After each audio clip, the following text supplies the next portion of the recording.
Está no ar o STJ no seu dia, um programa do Superior Tribunal de Justiça. Apresentação, Tiago Gomide. Olá para você que nos acompanha a partir de agora, está no ar mais um STJ no seu dia. Eu sou o Tiago Gomide e no episódio de hoje nós vamos falar sobre os direitos do réu no Tribunal do Júri e como a jurisprudência do STJ tem orientado sobre questões como o uso de algemas, postura, vestuário e videoconferência. Você sabia que, segundo o Superior Tribunal de Justiça, manter um réu algemado ou fazê-lo permanecer de costas para os jurados pode anular todo o julgamento?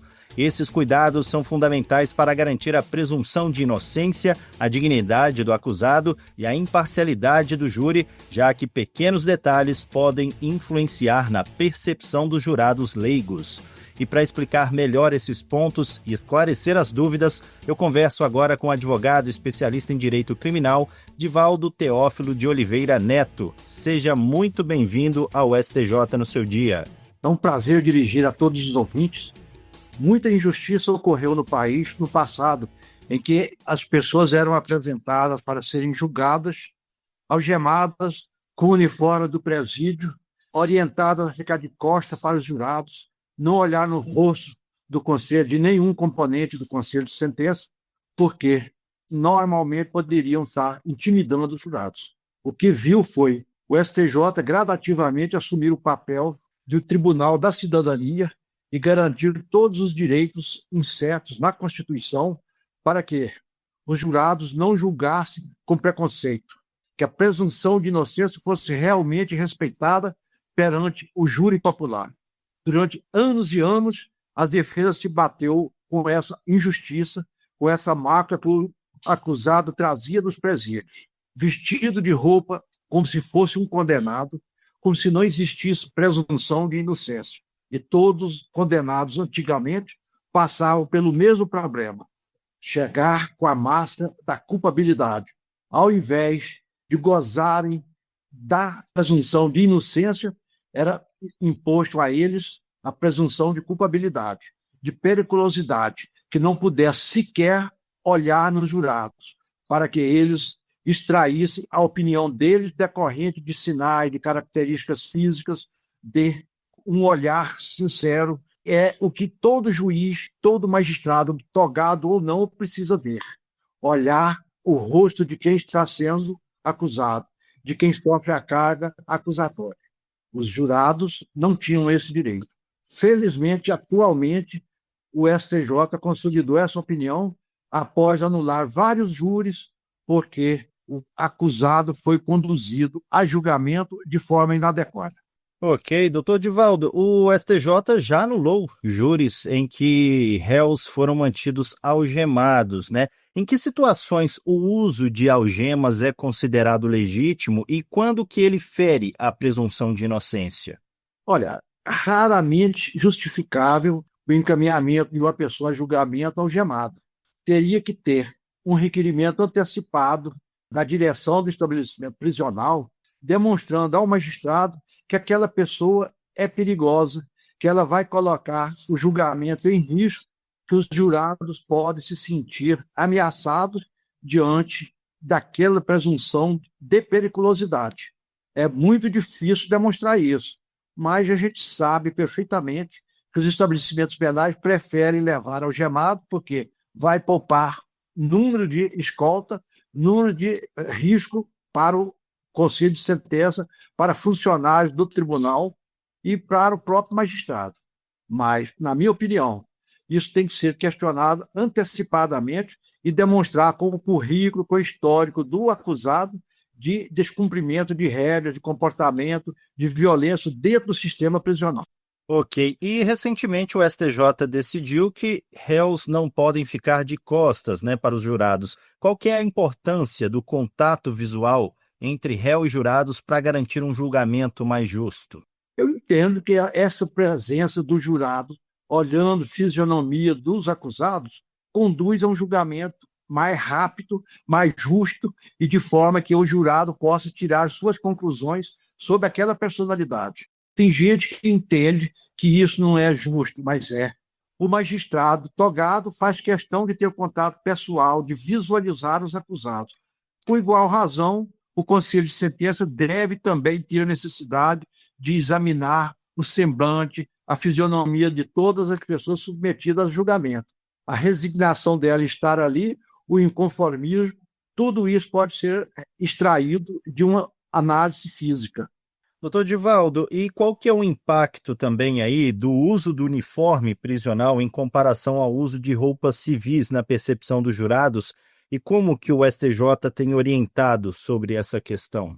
O STJ tem permitido a utilização de roupas civis perante o julgamento. A família leva a roupa para que o acusado troque a roupa que ele saiu do presídio, exatamente para passar a imagem de presunção de inocência. Não chegar lá, não, esse aí já é condenado, esse aí é um perigoso, olha a roupa dele, aquelas roupas conhecidas da sociedade como uniforme de preso de alta periculosidade. É exatamente isso que o STJ quer, acabar com a presunção de culpabilidade. A presunção que deve vigir é a de inocência, não de culpabilidade. Doutor Divaldo, quais outros fatores simbólicos aí, além das algemas, roupas que a gente já comentou, podem influenciar também indevidamente a decisão dos jurados e como que o tribunal deve lidar com esses pontos? Em caso que, às vezes, o acusado opta pelo direito ao silêncio, e o Ministério Público, às vezes, explora isso. Eu, particularmente, não gosto de usar o direito ao silêncio perante o tribunal do júri, mas é um direito constitucional de todos os acusados ficarem em silêncio. E o Ministério Público não tem direito de dizer que isso é uma demonstração de culpabilidade. Tem que respeitar, sem o menor comentário sobre o exercício desse direito. Não vejo outra circunstância essa. Seria direito ao silêncio, direito a uma roupa civil, direito a não ficar algemado perante o Conselho de Sentença, direito não de permanecer de costas para o Conselho de Sentença, pois isso pode atrapalhar o raciocínio do Conselho, bem como, às vezes, ser interpretado como um desrespeito ao Conselho de Sentença. Pessoas chegarem e ficar de costas, porque o Conselho de Sentença não sabe que aquilo ali é cumprindo determinação da escolta, às vezes, do próprio juiz presidente. Ok, e em casos de réus de altíssima periculosidade, o STJ já autorizou o interrogatório por videoconferência, né? Essa medida, ela compromete o direito de defesa ou pode ser considerada adequada para proteger todos os envolvidos? Eu acho pouco provável que alguém tenha altíssima periculosidade para não ser conduzido ao plenário do júri. O presídio, o estabelecimento prisional tem escolta suficiente, o plenário tem escolta suficiente, a não ser que tenha lá um histórico de violência do preso contra policiais, de contra agentes prisionais. Eu realmente acho muito difícil caracterizar a possibilidade de fazer interrogatório por videoconferência em decorrência da violência, da periculosidade do acusado. Doutor Divaldo, o senhor já falou sobre o direito ao silêncio, né? Essa menção ao silêncio do réu, ela não gera nulidade automática? Que cuidados devem ser tomados aí para que o silêncio não seja interpretado de forma prejudicial ao réu?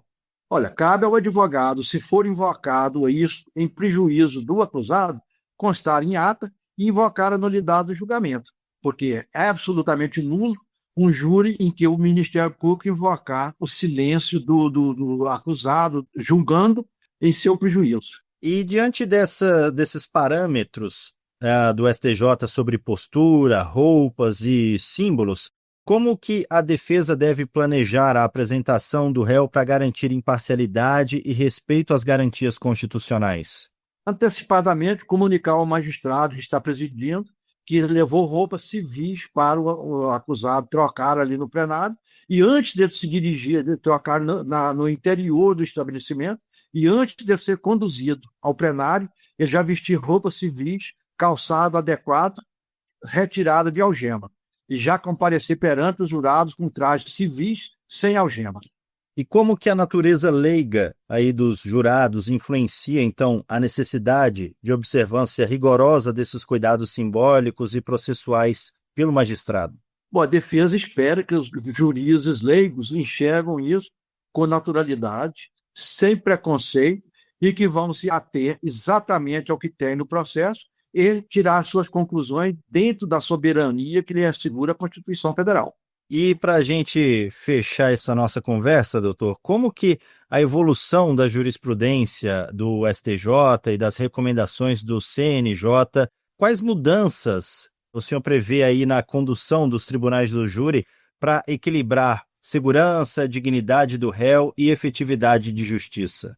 Bom, eu me refiro em Brasília, que é onde eu tenho experiência, onde eu tenho militância de muitos anos de advocacia. Eu vejo pouca coisa que pode ser mudada. Por quê? O CNJ já determinou as nulidades em casos que aconteceram e Brasília, em especial, não tem incorrido nesses erros. Eu não vejo nenhum juiz insistir em julgar um acusado algemado, não permitir que ele utilize roupas civis para ser julgado, certo? Essas observações que tivemos em outros estados, em outras unidades da federação, não tem repetido no Distrito Federal. Tenho conhecimento do Tribunal do Júri de Ceilândia, de Samambaia, de quase todas as cidades satélites, e não verifiquei nenhuma condução violando essas regras estabelecidas, fixadas pelo Conselho Nacional de Justiça, pelo STJ. Ok, doutor Divaldo Teófilo de Oliveira Neto, muito obrigado pela disponibilidade de conversar aqui aos nossos ouvintes e trazer um pouco desses esclarecimentos também. Eu que agradeço a oportunidade de falar, colegas, pessoas da sociedade, e me coloco à disposição para eventual pergunta que o senhor tenha me reformular. STJ no seu dia, um programa do Superior Tribunal de Justiça. E o STJ no seu dia vai ficando por aqui. Eu agradeço pela sua companhia na Rádio Justiça e também pelas plataformas digitais. O STJ no seu dia tem produção de Caio Baltazar, trabalhos técnicos de Roberto Glória, direção e coordenação geral de Daniele Lombardi. Até o próximo episódio. STJ no seu dia, um programa do Superior Tribunal de Justiça.